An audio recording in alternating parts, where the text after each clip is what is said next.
Mass Media. Mixed Grounds is proud to present I Just Wanted to Push Record, celebrating arts, community, and culture, part of the Olas Media Network.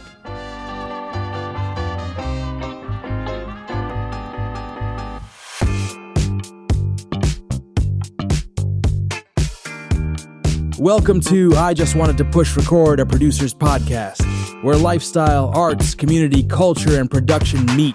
Two producers, two cultures, and a whole lot of flavor. Join hosts Lena and JC for fun conversations, cool interviews, sharing tips, laughing through production hiccups, and celebrating the art of it all. Ready to roll? It all starts with pushing record.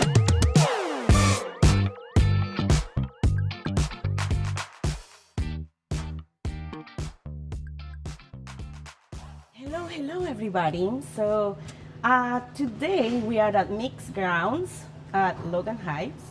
It's a very nice coffee place that we found, and we wanted to explore it. They have really good coffee.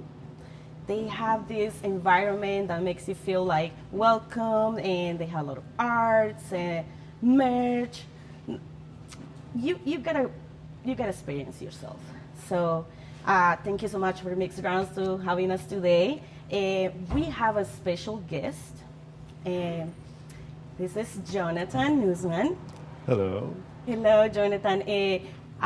So thank you so much for being here with us. We are very excited to have you. This is I Just Wanted to Push Record. It's a podcast, a producer podcast. And we want to highlight arts, culture, lifestyle. And we are here in the community, so what more better than that? Right. So welcome. Thank you for having me. Yeah, no, thank you for being with us. So Jonathan, I was telling my fellow producer the other day that I started singing classes. Yes. And I was like, you know what? I feel so good about it because I used to sing when I was a kid, and then later on, like, I lost that track. I moved to the United States, and then I was like, I want to go back. And I found these amazing classes for singing. And I'm like, you know what? I'm just going to start with the beginners classes again. And I started telling him about like how good I was feeling in the classes and finding myself in this environment that is super welcoming, that is so encouraging to be in. And I was like, I want to bring Jonathan, you know? And so we want to ask you, like, you know, what inspired you to be in the music?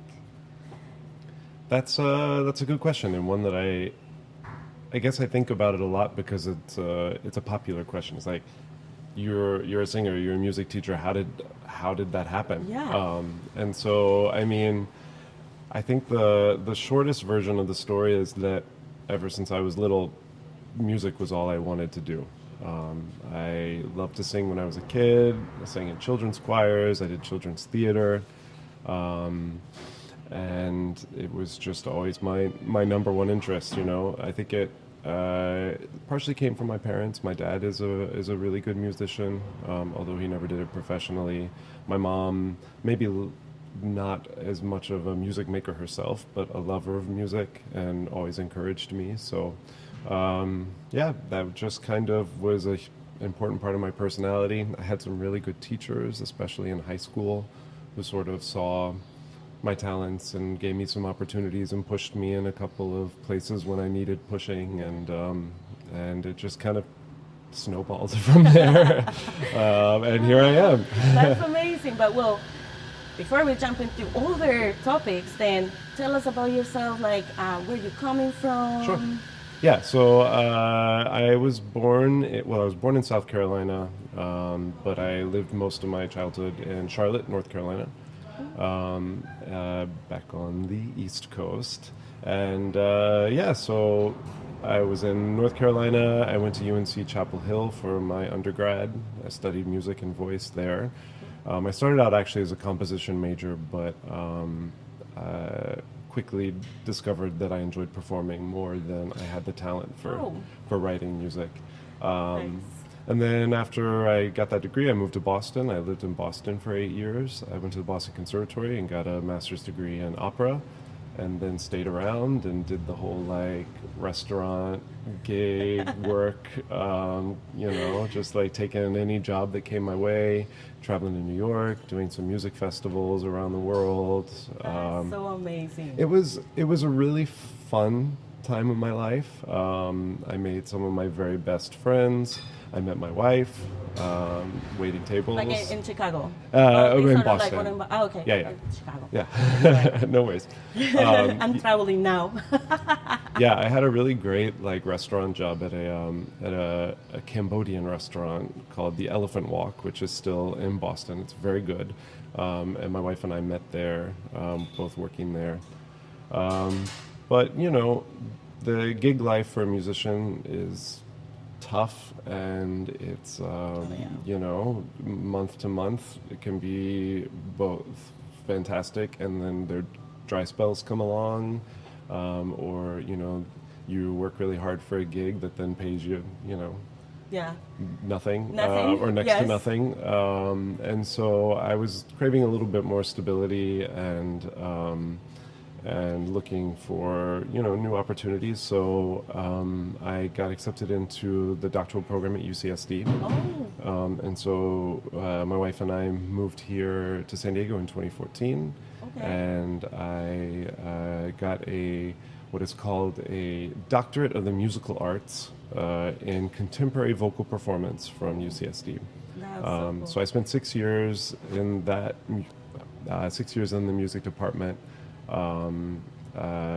Performing, doing lots of projects, teaching, and writing a dissertation. And so I finished that degree in 2020, and now we love San Diego, so I don't want to leave. Okay. My wife I was doesn't want to wondering, leave. I love North Carolina. I lived in North Carolina. Oh, that's right. I forgot and about that. JC's from North Carolina as well. So we're Okay. familiar with North Carolina, but then we are all here in San Diego, and it's like... North Carolina is great. I was actually there last week visiting my family, and, it's always nice to go back, but it was hot. And how was the humidity? Like, so humid, yeah. I got off the airplane at like 10 p.m. and stepped outside and was like, oh my God. It's crazy. Yeah. Like, I never imagined, my hair is very straight, and then when I was there, I was like a lion, and I was like, what is going on? The humidity got me. I've been here for now 9 years. So, so kind of like you've been like about about the same time? Yeah. Yeah, so that's super cool, and I don't want to leave San Diego. So I feel you on that. Yeah, I'll never forget the day I came in February from Boston to come audition and interview at UCSD. And, I had left Boston, and it's worst month of the year, snow, cold, everything. And then I was walking around La Jolla after my audition being I think I could live here. I was like, I think I can deal with this weather. Yeah, I was talking to people, I was like, it's really like this all the time. Exactly, yeah, because winter is not really winter. Right. So it's super nice. So I'm glad you're here in San Diego. Likewise. I'm glad we met. Thank you. I really appreciate what you do. And I was, talking you already told us how you got here in San Diego, studying the masters and all that. But I know you got your doctorate, and then how you got to teach at UCSD? Sure. My doctorate is highly niche, specialized in contemporary vocal performance. So as a performer, I'm mostly interested in, you would call me an opera singer or a classical singer, but most of the music that I do is experimental in nature, written by living composers, involves technology of some kind, or sort of the classical music of right now. And so the music department at UCSD is one of the top schools in the nation, really the top public school in the nation, specializing in contemporary and experimental music. So that's what brought me here. I didn't even know that. It's one of the things that makes sort of San Diego special, is that we have this academic institution that has this really cutting edge approach to contemporary music that rivals, some of the best schools, Stanford and Harvard and Yale. So it's really what brought me here. The music department at UCSD is small compared to what is, of course, a very large university. And another real plus for me was that the graduate students, or at least during my time there, get a lot of teaching opportunities, which is something that I wanted. I had done some teaching in Boston, but I really wanted to do more. And so I got a lot of opportunities at UCSD to do both teaching of private lessons to voice majors and also teaching music history classes. Yeah. And then I also ended up teaching the classes that I still teach now, which is how we met. And I should make a distinction that these classes are actually through the UCSD Extended Studies program. Mm-hmm. So they're not directly affiliated with the university's music department. Oh, okay. But yeah, so the Extended Studies program is this great thing that, this great sort of like subset of UCSD that offers classes of all kinds that are open both to students enrolled in the university and to members of the community like yourself. Yeah. And so I teach these two classes. They're called Singing 1 and Singing 2. They're designed to be an introduction to singing and performance for really singers of any level, but it's a lot of beginners. Yeah. Spoiler alert, Lena is actually a really good singer. Thank you. I think not that great, but thank you so much. No. Just to let the audience know, yes. No, she's really good. You should hear her. But what I love about these classes is that, first of all, they're open to anybody. And so we get singers of all kinds, people who maybe like yourself, who had some experience, but then have taken some time away from it and are trying to get back into it. We have people who have never before in their life ever sung in front of anybody. We have people who are like karaoke warriors who are looking to up their game. The karaoke ones, yes. Fun. And so yeah, they're open to anybody, and I just sort of take an approach that this is an opportunity for people to come in and address, some of their desires in terms of how they want to use their voice and some of their fears. Yeah. Ways that they're afraid to use their voice and maybe need a little bit of help. And I've been now teaching, starting in September, it will have been 7 consecutive years of teaching these classes. That's so amazing. So it's an important part of my life. I'm not planning on leaving anytime soon. I'm going to keep taking all those classes. You are welcome. You are welcome. This is awesome. We're going to go to a quick break. Okay. And we'll be right back. All right. Just taking a quick pause here. Enjoying the convo so far? Don't go anywhere. We'll be right back with more fun, tips, and stories from Lena and JC. Like we talk about in the show, there are a lot that goes into a successful podcast, more than just pushing record. Whether you're new or seasoned, if you're looking for someone to make your great show idea a reality, then we've got your back. Check us out at olismedia.com and see how we can help you push record on your next big project. When I wrote my book, The Insider's Guide, in 2019, I set out to demystify digital fundraising. Now, in 2024, I'm giving you access to some of those insiders and the world of nonprofit fundraising through my podcast, From the Nest with me, Charity Jen. Visit olismedia.com and subscribe to From the Nest with Charity Jen, where fundraising takes flight. Mixed Grounds Coffee, founded in 2020, is where culture brews community. Located in San Diego's Logan Heights district, this Vietnamese-owned micro-roastery brings you the world's finest beans, roasted in small batches. Mixed Grounds is proud to present I Just Wanted to Push Record on the Olas Media Network, celebrating arts, community, and culture. And we are on. Oh, wait. I almost forgot to push record. Now over to Lena and JC.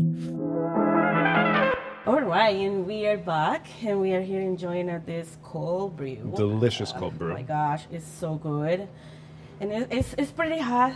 Let's remember we are in summertime. Yes. In San Diego, so. Not North Carolina hot. Oh, yeah. Not North Carolina hot, but definitely, yes, mixed grounds. Oh my gosh, this is delicious. Thank you so much.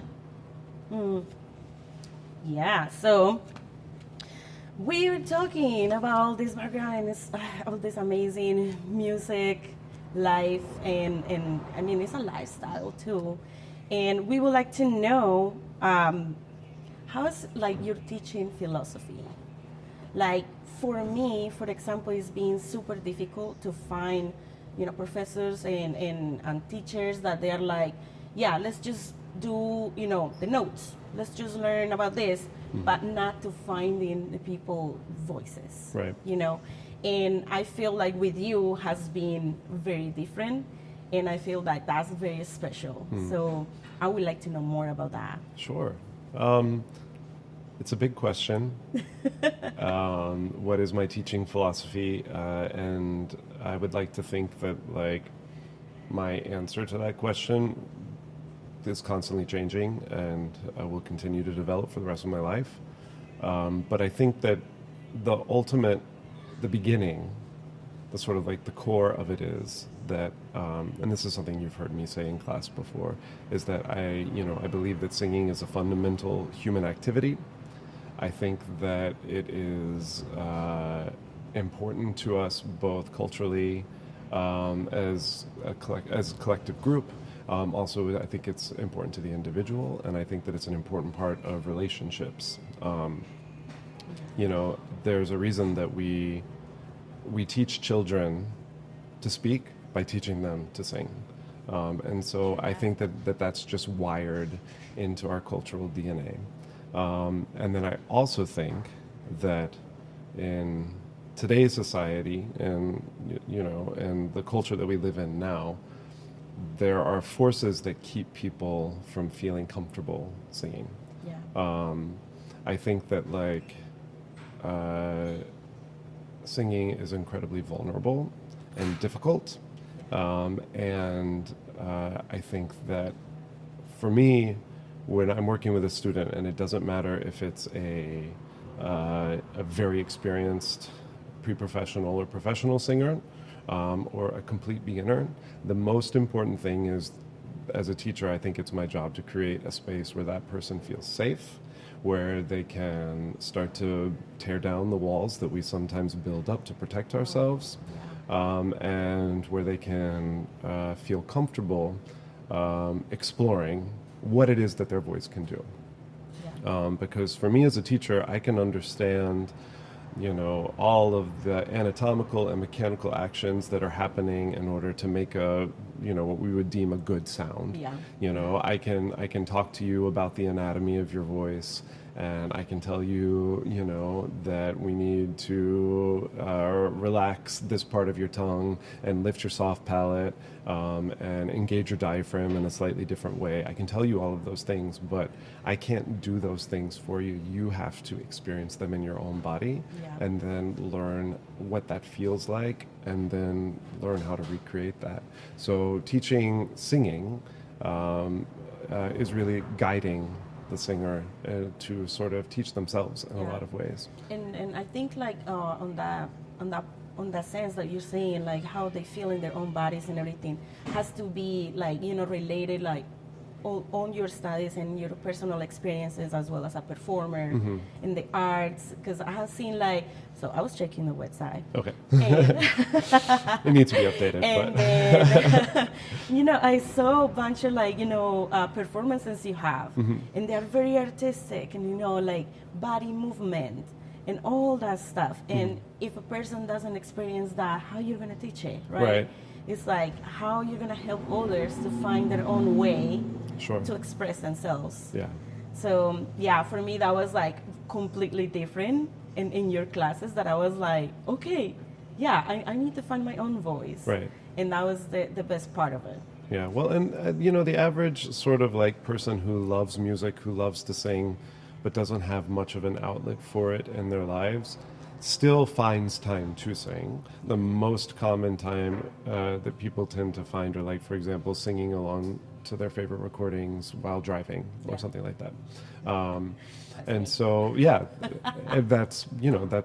that's a lot of people. And that's an important, musical activity, and can be sort of like a fulfilling part of a musical life.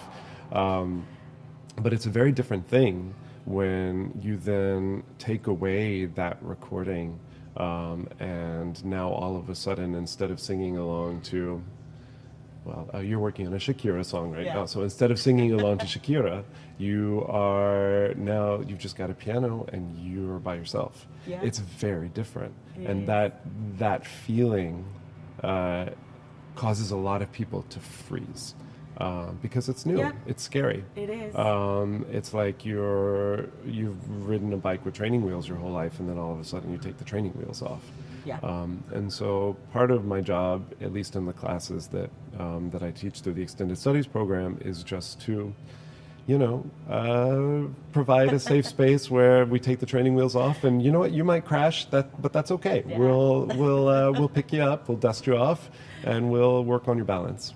That's definitely that's so amazing. Like, it has been a really, really great experience, and I really like the way you say it, like, taking the wheels of Mexico, because it's definitely how it feels. Yeah, it's definitely how it feels. When you started to play the piano for me, and I was like, okay, it doesn't sound like the recording. But I actually I felt it like even more special. But then it's like, I don't want to fuck it up. Right, sure.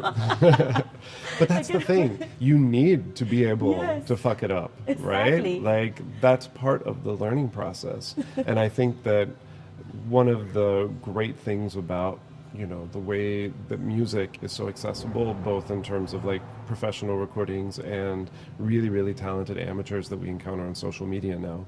Like, this is great. You have so much music out there that you can consume, and it's a wonderful thing. But it creates this feeling, I think, in the amateur that's like, oh, well, these people are amazing, I can never do that. Yeah. Or if I really admire this artist and I want to sound like that, but, like, the distance between where I am now and where that artist is so great that I'll never get there.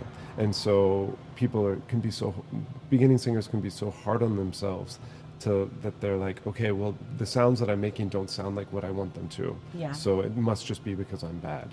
And it's also like, it's different when you hear yourself singing. It's like, you think you're singing, and then it's like, oh yeah, that sounds amazing, and then later it's like, oh my gosh, is that my voice? Yeah. Oh, I mean, we all. I know. I'm sure when I go back and listen to this podcast, I'm going to be like, oh my God, what is that my voice? Exactly. That's exactly like that. Yeah. Like, I get, even like just with the podcast, people's like, oh, is that my voice? Oh my gosh, this sounds great. But other people's like, well, I don't really like how I sound. Yeah, well, I mean, that's something that we can all relate to, and, like, this is kind of a tangent, but it's something that I find so fascinating, which is that, like, this technology that we're using right now, is new. It's not even 100 years old. Yeah. And so for most of human history, nobody ever heard the sound of their own voice outside of their own head. So there's a reason why we freak out when we hear the sound of our voice and it doesn't resonate through the bones and the tissue of our skull, and instead is resonating in the world around us. And so that's just part of it. You got to learn that, like, when you're singing not for the sound that you hear echoing around in your own skull. You're singing for the way that your voice activates the space around you. And so learning to trust that is hard. It's definitely challenging, but like I tell to myself every day, like, I can do it. I know it's hard and it's challenging for me, and then I freak out, and then I start laughing, because that's... Of course, that's your trauma stress response. Yes, that's my stress response. You have seen it. I start laughing, and then I'm like, okay, I need to stop, Yeah. But that's part of it. Of course. We all respond different. And I wonder, in all this experience you have, like, teaching, with different settings, what has been, like, a story or a moment that has been, like, remarkable for you from students? I mean, there are so many. I think that, like, one of the things that I'm very fortunate to have is that I have a huge variety of students in my life. I mean, of course I have the, given the quarter, anywhere from 20 to 30 students in these two singing 1 and 2 classes. And then I also have my private students, and, I have students singing at like very high levels, getting professional jobs or going into really great graduate programs. And so when they have a success, of course, that is always so exciting to me. But I also work, as we say, with beginners. And for me, sometimes that can be one of the more satisfying parts of my job, is watching somebody who wants to sing so badly and is so afraid of what would happen if they were to let their voice out in front of a group of people. Watching that person start to tear those walls down, and just become a little bit more comfortable with the scary place that a singer has to live in, and start to let go. And that can be a really transformative and emotional experience for people. I just enjoyed getting to be a part of that. When you watch somebody who the first time they go to sing up, they're so analytical and hard on themselves that they can barely get through it. Learn to sort of let go and enjoy themselves, and open up and relax, and then all of a sudden this amazing voice comes out. I mean, it happens in class all the time, and the reason that I love this class is because it's not just me working with one singer, it's me working with one singer in front of a group of anywhere from 10 to 15 people who are all going through the same thing. And the thing that I love about these classes is that there's never been a quarter where the group hasn't bonded and supported each other and loved each other through the hard moments, and given each other encouragement and feedback. And so that feeling is why I keep coming back to teach these classes quarter after quarter, year after year.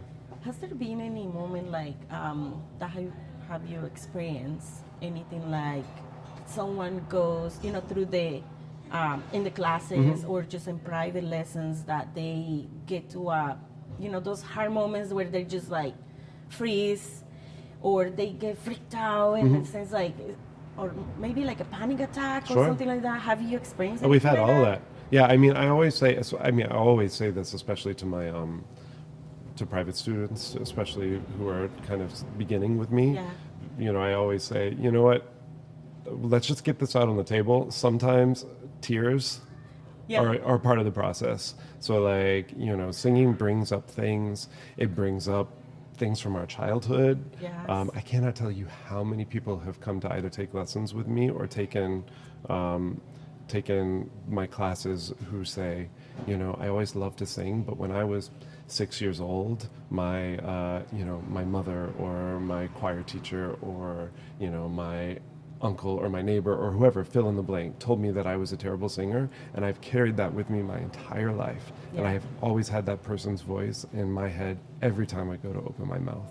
And so I see it as my job to be like, no, tell that voice to shut up. That voice is wrong. There's no reason why any person who wants to sing shouldn't be able to sing. Everybody can do it. It's like I say, it's fundamental human. We all kind of do it at different levels. You have to figure out what's your place in what is your voice. But everybody can improve. And so to sort of go back to your question, when you're doing this kind of vulnerable work, of course, it triggers things. It causes people. I've definitely seen panic attacks, lots of tears. I always say, somebody cries in my private studio every week. That's just, and sometimes it's me. Or we cry together. Or that might be the therapy session. I mean, like all things that are hard but important. There is so much self-reflection that often goes into it that it is sometimes like therapy. I'm not a qualified therapist, but I do feel like I'm pretty good at helping people in those moments where, you're like, okay, I thought I just came here to work on the high notes in this song, and now all of a sudden I'm feeling incredibly vulnerable and broken, and I want to cry, and I don't understand why. Yeah. And part of my job is just to say that's normal. Yes. Like let's feel these things. Let's break through this wall, and you'll come out the other side a stronger, better singer and a better person. Because that's part of the music, like all the feelings, like the anger, the happiness, the sadness. It's all in there. Actually, talking about that, that's why like every time like we pick a song with you, Yeah. you're like, is that a sad song? Is that a happy song? Oh, that's my favorite question. Is that because sometimes we're like, I don't know. Yeah. Like, I don't know, is that a sad song? Is that a happy song? And I'm singing it as a sad song. Yeah. It's like, it's super funny because I never thought about it. Well, you're actually touching on a whole nother part of like what singing and learning to sing is that it's not just about making beautiful sounds with our voice, right? One of the things that makes singing so special, sort of unique amongst all other types of music making is that we use words. We have text. We get to, not only are we interpreters of music, but we're also interpreters of poetry. And so it's the singer's job not just to express this musical idea, but to express this sort of like fundamental emotional idea, or to tell a story. And so, singing is acting. And another thing that I'm sure you've heard me say is you thought you signed up for singing class, but you actually signed up for an acting class. Yeah. And so it's the singer's job to sort of recreate the feelings of the song so that the listener can then experience those big emotions, whether they're happy or sad or somewhere in the gray area in between. The listener gets to experience those emotions through the singer's performance and sort of like try on those feelings in kind of a safe and cathartic way. And so it's the singer's job to learn how to be a vessel for those emotions.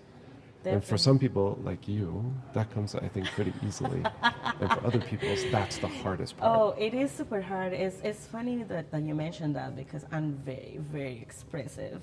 And then the singing, it comes out even more. But then like sometimes like, it's bad to be that expressive. No, it's your superpower. Because it's like, I see that look, and what look? Like, I don't know. It's like, right, JC? Yeah. So, thank you so much for sharing that. And I have another question. Okay. So, knowing all of this, what is next for you? Well, summertime is kind of a slower time for me. I mean, we are doing our summer sessions, but then again, I say that, and then I feel like I never have a rest. Just this week, I have a really talented teenage student.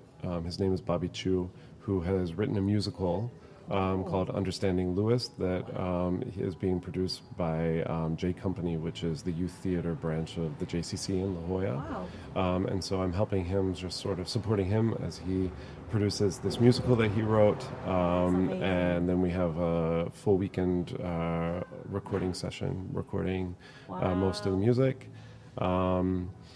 So that's like my big project this week, which is fun. Yeah. Do you have like your own projects that you manage with other people? Yeah, so singers? my next like big gig is I'm doing a cabaret concert with Bodhi Tree Concerts, which is a nonprofit based in City Heights. That they're wonderful. They're a small husband and wife team who run it's a concert series, and they do theatrical productions, and each thing that they produce, the proceeds all go to benefit a different charity. And so we're doing a cabaret of the music of Kurt Weill, who is a really interesting sort of composer from Germany, sort of started his career between the two world wars, and then left Germany during World War II, came to the United States, wrote some stuff for Broadway and Hollywood, so has this really sort of like rich collection of music that we'll be performing selections of. So that's my next big performing project. That's amazing. That sounds so cool. Yeah. And I'm like, wow, big things are coming. Yeah, that'll be in September. Bodhi Tree Concerts. I can't remember the date off the top of my head, but it's late September. Well, if you give it to us after this, we definitely put it in the show notes. Great. So invite people to come over. Will do. Yeah. So Besides that, I do know you're doing your own thing. Yeah, so it's funny. So, like, in addition to everything else, it turns out that I have fallen into becoming also an arts administrator. I run or help run a nonprofit called Project Blank that was founded by two of my friends. And so the three of us run it together. So I'm the associate director. Project Blank is a nonprofit. We just wrapped our 6th season that we produce concerts of experimental and interdisciplinary performance. You run it here in San Diego? Here like the in San Diego. Okay. Yeah. So we do concerts of like experimental classical chamber music. We have a big exhibition of art and music that we do every January. And then we also produce an opera every year. Like what kind of art you guys? Yeah, so like? we're really interested in art and music by local artists from San Diego, Tijuana. You know, Tijuana too. Yeah. We work with a lot of artists from Tijuana and Ensenada, some artists from Mexico City as well, and then Southern California. Just sort of one of our big concepts is, you know, we are lucky to live in a border community. Yeah. And so we love San Diego and all that it has to offer. But we often feel like a lot of the art and music in the city kind of gets isolated from itself, from each other. Yeah. You know, for example, the experimental music institution at UCSD is kind of its own thing, kind of up on a hill. Yeah. You weren't even aware of it. Yeah. Definitely. And so our big goal, all three of us having come from that program, we're like, okay, we're going to bring this music into the city, and we're going to connect with other interesting and exciting artists from San Diego and from across the border. And everything that we do pairs musicians and visual artists or dancers or performance artists together to sort of collaborate and create something kind of new to inspire each other. So this exhibition that we do every January is called Working Title. We've done it 3 times now. We'll do it again next year. Next January. Yeah, so we bring together, you know, we have an open call for submissions. So we bring in artists, like I said, from both sides of the border. The last 2 years we've been in residence at St. Paul's Cathedral in Bankers Hill, which is this beautiful Gothic church that they are so kind to like give us the keys to and let us just fill the church with crazy, wacky art. And I bet you guys get all the, you know, how you call it, like the feeling with the lights. Oh, the, yeah. You know. We love a venue that comes with built-in character already. Yeah. Oh, wow. Yeah, so we call it like a living, breathing Sistine Chapel. You know, we install video art and sculptures and paintings, and then we, throughout the weekend, we just put on lots of different performances of all kinds, and it's really exciting to see how this little idea that we had that we didn't even really know what to call it, so we called it Project Blank. I was wondering why Project Blank. Well, the idea of the blank is that like each project, each performance, each event is kind of a blank space that like we don't know exactly where it's going to go, and so being open to exploring things that resist categorization. Oh, because I was like, is that like a feeling in the blank? You know, like, Yeah. like every performance is different, so you We feel fill in the blank, right? Okay. And sometimes we don't know what it's going to be until you get in the space with all the creators. Oh, that's amazing. Yeah, so it's been really exciting to be a part of this, to watch it grow. My job, which I never imagined would be what I would spend a lot of time doing, but I do most of the grant writing, which has been a really great use of one of my, one thing that I love and a skill of mine, which is writing. Of course, that was a big part of like writing my dissertation and things like that. But now that I'm outside of academia, I didn't really have an outlet for that.